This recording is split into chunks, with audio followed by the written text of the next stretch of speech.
24,000 great disciples. He became the greatest teacher of Israel of his time, despite the Roman oppression.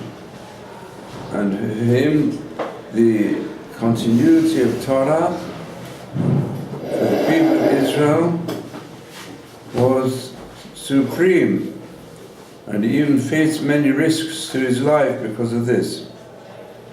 But he continued through everything. He was persecuted also by the Romans, but he persisted.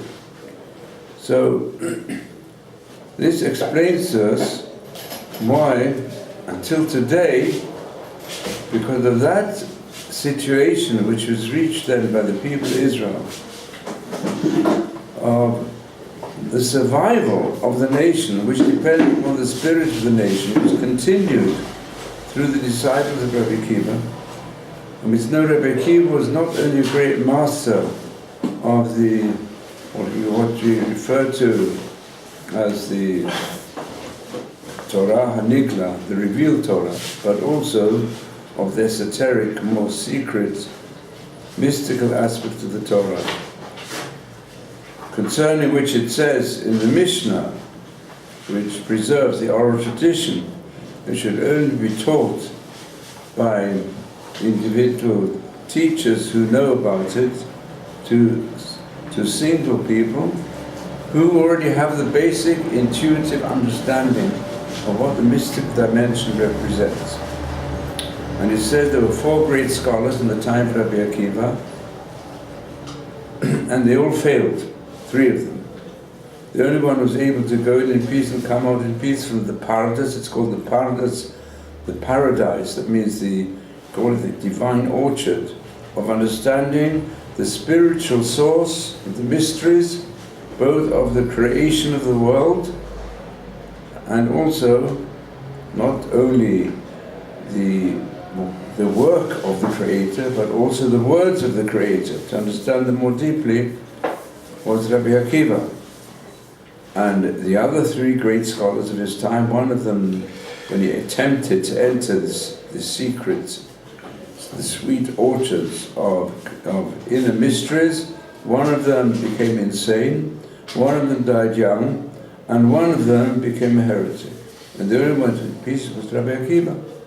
And he was also able to establish these 24,000 disciples, who are referred to in the Talmud as 12,000 pairs. In other words, they were real disciples. Real disciples do not learn by themselves, because to enter the Torah you have to have a chavuta.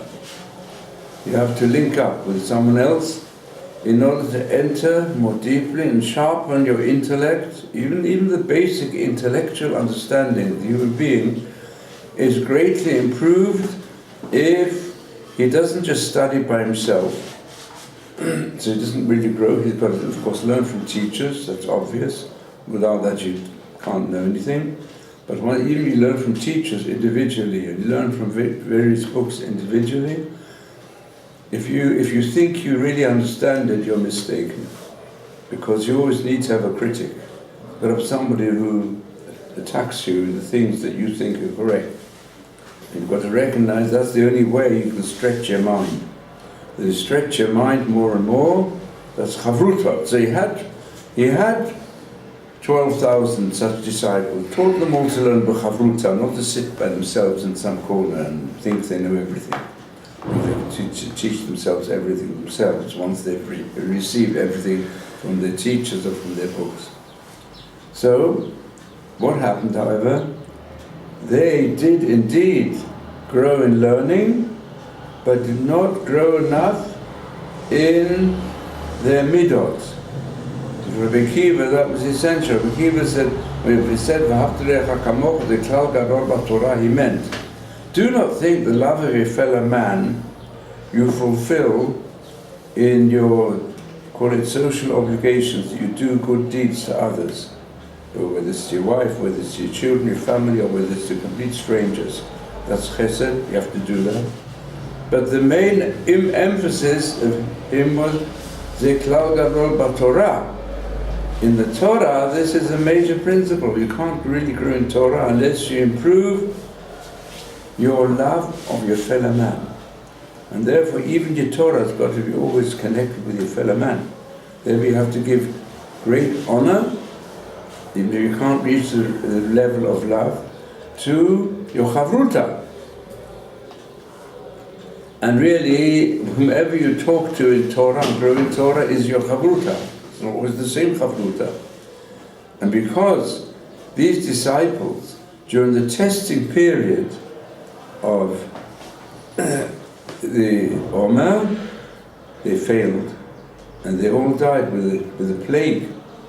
So they all died with a plague which affects the throat, and it's diphtheria, whatever it is, askara. So it was clear this was a punishment for them, although they were great in Torah, not being great enough in the love of their fellow man when it came to Torah. Their arguments, in other words, became bitter arguments frequently. They didn't honor one another. Because the only way you can really guard love is through kavod, through honor. You can love a person very much, but if you don't honor them, then the love is transformed into hatred. It's an important principle in all areas of life. You've got to combine. For example, the sages say, a person's got to love his wife like himself, but he's got to honor her more than himself. Because you have great love, but if you don't honor your wife, you say, well, I love you so much. Familiarity breeds contempt sometimes. Because it's so familiar, so you think, so you can say whatever you want. After all, your wife will never interpret it as being negative. No, don't be sure. It's got to go with kavod. They didn't honor one another, they all died, but the plague stopped after 33 days on the Lag BaOmer. That's the first indication of Lag BaOmer. On that, there's going to be huge celebrations with Lag BaOmer everywhere. People make bonfires that everybody knows. And sometimes the bonfires, one has to be careful. The bonfires should also not involve any dishonor to one's fellow man. How is this connected with Shim ben Yochai? As follows: it's a close connection. Why? Because Rabbi Akiva was a great master of halacha, an even greater master of the inner secrets of the Torah. And when this plague took place, it says his 12,000 disciples died of the plague. So who was left? There were only 5 great disciples left. And one of the greatest of the disciples was, perhaps we could say that some of the greatest, Rabbi Shimon ben Yochai, was the disciple of Rabbi Akiva. And he was also very great in halacha. It's the Rabbi Shimon who's mentioned regularly in the Gemara. In fact, on page 33 of the Talmud Bavli, there's a whole description of him teaching Torah also in public, like Rabbi Akiva's master used to do.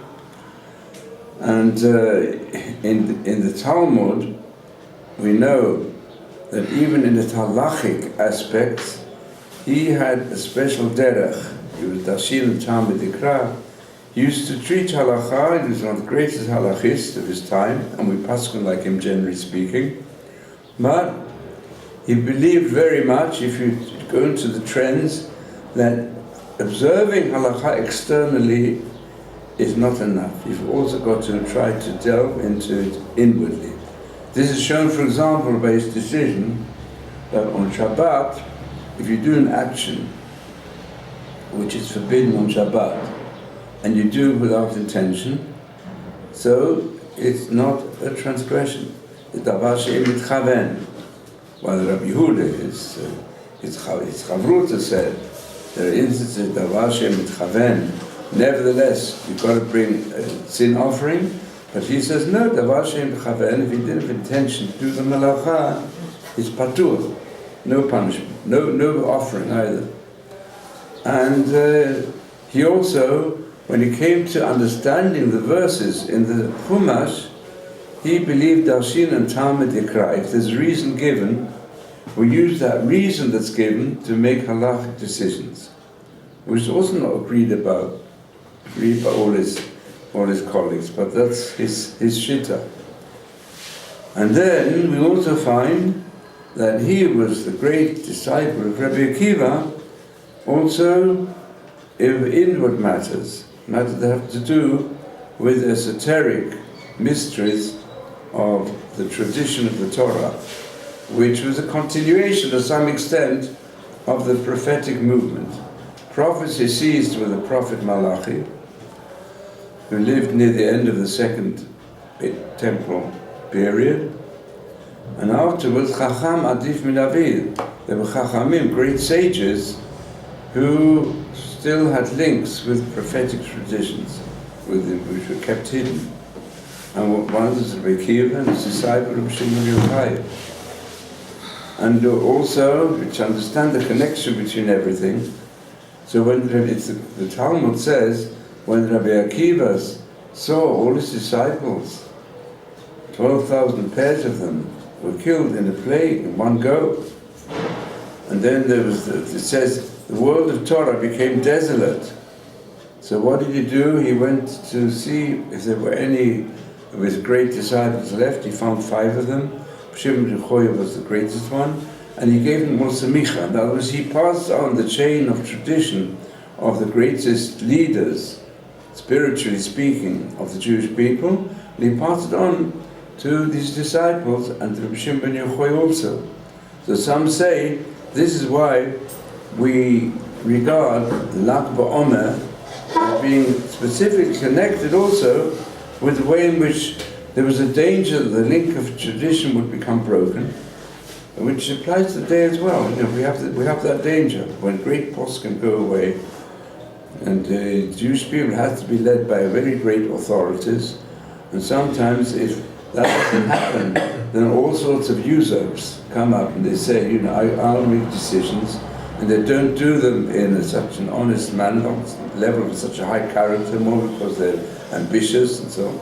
So we have to be careful. For example, we've had to have fantastic, great scholars who passed away, like the Chazon Ish, the Briskerov, and then now the Posek HaTorah was a very great chain in Jewish tradition, was Rav Wosner. So, you know, he left us also in a way which is which caused certain failings, I must say, great failings, in that not enough consideration for crowds. It's also lo nagu kavod zeh bazeh. If we didn't know kavod zeh bazeh, then what would happen? There wouldn't be crowds. There wouldn't be this pushing. What's the pushing? I've got to come near. I've got to get to the front. And that takes place. That's a great lack of behavior in Israel, which causes dangers. It can be in shopping queues, it can be in waiting for a bus stop, and it can be when there's a big assembly. You've got to push yourself forward to come near to the Gedolim. No, give respect to every person, and therefore keep right as it happens at the Kotel as well. But you're right. But every person has to serve. Can you finish my sentence, please? Yeah, of course. Thank you very much. So therefore, I want to give consideration to you as well to speak, but wait till I finish my sentence. Oh, I'm sorry. Yeah, it's also pushing. So let's not push forward, you know, let's give consideration to others. And if you all do it, then okay, so if you can't hear and you can't see, stay right at the back. You can only do it by pushing. How can you push another person away from his position where he's praying or where he wants to hear something? You push him. So this pushing aspect is lo anu kavod zeh bazeh. We saw it now happening. Let's hope in Meron it won't happen. It's a very we know it can even create very serious situations, even fatal situations. That's what we've shown. So let's try and put that one right when it comes to Lag BaOmer. If unfortunately it hasn't been put right so much in recent times. I'm just using this illustration. We have the big Gedolim are the first ones who don't want it. You know, they're not going to push themselves forward. I know great Gedolim, and they want to call upon them to speak, and they're not there. They are there. They're right at the back sometimes. That's why they have to go on to somebody else. You know, the person speaker's not here. He was at the back and he wasn't going to push himself in any way. He didn't have others who pushed in front of him. So this is, you could see, it came down also so clearly at the Knesset Gedolah of the Horovitz, the picture that was shown 100 years ago. It's also a very big assembly, and in those times, people were even more looking forward to get near. Horovitz refused to have anyone holding his hands and holding them. He was going himself, and he was certainly never pushing, but just stay like that. He would have stayed wherever he was, and that's how it seemed also on the silent photos. You'll be able to see that that's how many, also the Shortkov Rebbe, for example, Shortkov Rebbe, the greatest Rebbes of his time. So, you know, he in fact, he came with an umbrella, and he wouldn't have anybody near him. Because he said, he'd go, he went as far as he could, and that's it, you know. So, this is the aspect also, I want to just bring it a little further to get the full picture. It's interesting, on the 33rd page, you'll find a description of Rabbi Shimon ben Yochai, who also, when the Romans persecuted him because he was teaching Torah in public, so had to go to a cave where he was learning deeply together with his son, also the mysteries of the Torah for 12 years. And then when he came out from this experience, and they told him the Romans are no longer looking for you, they've given up. They looked searched for you for 12 years and couldn't find you. So then they started also criticizing, looking at this person, that person. So Hashem said, well, you haven't learned your lesson well enough, and you have to go back into your cave. You know, you have to go back for another year till they learned the lesson to appreciate all people, even people who were employed entirely in their lives with agricultural activities. You've got to recognize other people and respect them. And then of course, Rabbi Shimon ben Yochai and his son, they tried to also to do many acts which would benefit the wider population. And then he continued with this more exclusive circle of disciples, because that time it was only exclusive people who could deal with the mysteries of the Torah. And then on the day of his death, before he died, which took place on Lag BaOmer, called tradition, so he used to go on teaching in Miron, in that area, and he revealed many secrets to his disciples.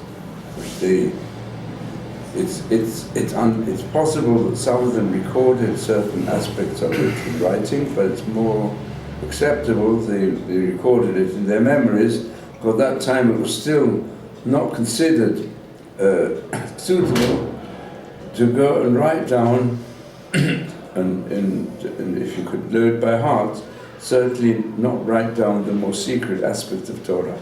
But it became revealed in due course.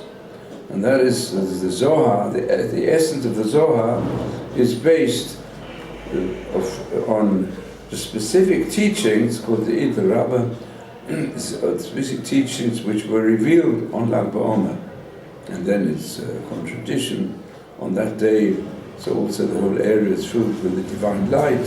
So on the basis of that, we have these bonfires to express the light and warmth of the secrets of the Torah, which were revealed by Rabbi Shimon ben Yochai. And the light of this also, some of these deeper concepts enter into the counting of the Omer. So now, before I go on with the explanation, any questions, please? So whatever you want to say, please say now. No, I'm just saying that every person, he thinks in his own head that he's doing the right thing. Each person has to, he thinks, I need to serve Hashem, or I need to study and work and take care of my family, and if I don't push, I'm not saying in a disrespectful way, but sometimes it does come off like that, then I'm going to be wasting my time or wasting my life. And every person has a responsibility to accomplish things and to move forward. And if you're not going to go forward, then somebody else will. So it's an interesting discussion what you're saying. Of course, I guess the question is if you let someone else go forward, like the Gedolim, are you going to lose out, or will you be compensated from Shamayim in some other way? That's the question, if there's a source for that. Because if there's no source, then if you give someone else the ability to go forward, and if you're not going to get compensated, then you have to be the one to go forward. There is a principle in learning that lo hapaishan lomed, the person who's too ashamed will not be able to learn. In order to learn, you've got to go and ask your questions and not be too shameful and reticent in just keeping quiet. Or you think there are more learned people here, I'm not going to say anything. If that's going to be attitude, and you have a question, then you won't grow. That's why, for example, in the discussions in a Bet Din, it says you always start from the most ignorant person in that Bet Din. He has to express his opinion first. You should say first, why? Because it will happen with many of them who have very good midot, and they're very humble. But humility is one of the conditions to grow in Torah. So therefore they will say, how can I voice an opinion when I've only just received my salicha, and here there are people who are such learned judges who've been learning and practicing it for 30 years. But the Bet Din will say, no, we want to hear your opinion first. Because if you're already in the Bet Din, even if you're the youngest, and you think you're the most ignorant, but still, it's your duty to put forward your opinion. And the same applies also in Shi'ur and Lo Hapaishan Lamed. A person should speak up and ask his question. But it should be done with giving kavod, zeh lazeh. You still give honor to anybody else. You don't go and interrupt another person when you're speaking. It's one of the things. You don't, just like if you want to walk forward somewhere, you need to get somewhere quickly. You have no right to push other people away and hurt them. You can't, that's a prohibition. The Torah says, you've got to treat your fellow man like yourself. And certainly treat everyone with kavod. And therefore it's not kavod, it's not derech eretz, also not, to go and say, I want to go forward, I'm going to push you aside. Neither physically, nor also with speaking. You don't push another person aside. No, you give respect one to the other. That's the way of the Torah. In fact, you say, you want to learn Torah. Well, learning Torah means learning this midah. Learning kavod abriot. Ezer mechubad, who's to be honored? Someone who's to give honor to other people. So you don't push them away. If someone does something evil, sometimes you have to stop it. Yeah, that's correct. But if you're competing with others to get on, don't let that competition go and bring you to any form of verbal and certainly physical violence. And that's one of the problems here we have in Israel. Because this principle of derech eretz are not taught. When I came to Israel, I prepared a syllabus. I came to the Minister of Education, also the President of Israel. A syllabus of how to introduce principles of derech eretz taken entirely from the Torah into all the schools, all the educational institutions. So people would learn how to respect one another. And not as they say, when you come to the Ulpan, the first words that you learn in Hebrew are Todah, Bevakasha, and Slicha. Todah, when someone gives you something, you say thank you. Bevakasha, when you want something, you say please. And when, unfortunately, by mistake, you trod on somebody else's toe, literally or figuratively, you say Slicha. I ask you for forgiveness. And when do you become an Israeli? When you've forgotten the use of those three words. Okay? That's what they say. So therefore, and you said they used to add to it to say, no, you come from England where manners maketh man. In my time, it's changed it as well there. My time in the school, they taught you that manners maketh man. British manners. And someone said, oh, well, you Britishers, you say like this. When by mistake, perhaps accidentally on purpose, you tread on somebody else's toe, so you say up to Slicha. I'm so sorry. Yeah. But Yuri, then you tread on his toe again. I'm so sorry. Yeah. But as long as you have manners, it's okay, it covers it over. But we in Israel, our symbol is the sabra. The sabra is sweet inside. You know what the sabra is? Who's the sabra? Prickly pear. A prickly citrus is a sabra. Yeah, it's very sweet inside and very prickly on the outside. And that's the Israeli. But the truth is, once you become too prickly outside, it becomes pretty rotten inside as well. And that's what's happened here. It still happens. You see, in many areas, what's happened now with the Ethiopians? The same. What do you mean? How? But they're not. You've got to treat them all bekavod. That's it. That you could treat all human beings should treat bekavod. Kavod abriot, it's called. So this is very important, and therefore a person should be ambitious. But the major ambition has got to be to reach saintliness. And you'll never reach saintliness if you manipulate other people for your own interests.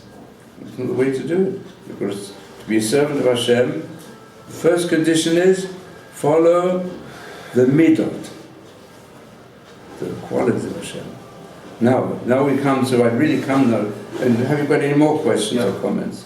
Yeah, I've got one. Yes. I think there's an Indian on a tish to toil to meet you, to get to the Rebbe, so he can give you a coin or a brocha or whatever. Yeah. Is that correct? That there's an Indian to put, the more you push, the more you toil to get to your Rebbe, it gives that mitzvah even bigger. To toil to get to your Rebbe. Okay, toil, but not push anybody else. Just toil. What? When I say toil, I'm just being polite. Okay, look, I'll tell you. You can be don lechav zechut, yeah. So you say, they've got their higher motivations, but that's not good enough. Is their behavior really correct? If they are, let's say by pushing on a Shabbat, people have their Shabbat suits and so on. By pushing, they go and tear up the garment of their fellow man. It's damaging him. It goes against the Torah. What's the Rebbe to teach? What should the Rebbe teach you? He should teach you, if you should follow his example and have respect for everybody else. So it should be. I know that, youngsters and so on, they feel that it's part of the sport, to try to push. Of course, it's better they should push to see the Rebbe than they should push to see the soccer player. Yeah, but also the disasters that take place at some sports events, where there's also this crowding. Is it better or is it the same? Yeah. It's good. Well, it depends on who. It depends on the person's madrega. Let's say, if a person does it for superstars, super singers or super soccer players, basketball players, and they do harm to one another, it's more evil in some ways. And if they do it while they're crowding to see the Rebbe, from one angle, from another angle it's worse. Exactly. But they think they can use such means and thereby come closer to what the Rebbe represents. And they go further away from what the Rebbe represents.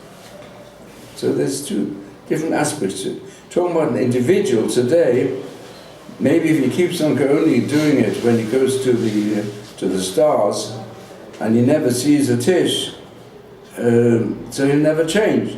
But if he sees a tish, then he meets people there who will tell him, people will tell him about Hashem and tell him about the mitzvot. Maybe it will lead him also to go and start learning Torah and learning also the Musar of the Torah. So,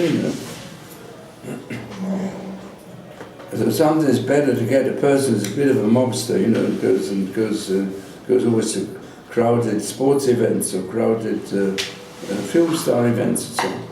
And tell them, well, maybe if you enjoy these sort of situations, pushing your way through, maybe go and try the others. Try the others, and maybe they'll meet some people who perhaps to get you to a higher level also of how to behave. Okay, we'll have to, so I'm just going to introduce this, and that's for the next year, how all this is therefore intertwined also with the permutations which you will find connected with counting the Yoma. Because I'll just tell you what the code is, and then try and understand it. You'll find in these Sidurim, and also very many Sidurim, that next to each day, we spoke already about how there is a hint next to each day, in connection with chapter 67 of Tehillim, but now there's a deeper aspect here of permutation of 7 qualities. We start the first day of Chesed Shebechesed. What's it mean? Loving kindness in loving kindness. The second day, Gevura, strength with Chesed. The Tiferet, glory with Chesed, and so on. 7 permutations, 7 times. Go all the way through the 7 times 7 days we count in the Omer. And what does this mysterious code refer to? So that's closely connected with the discussion we had just now. Thank you.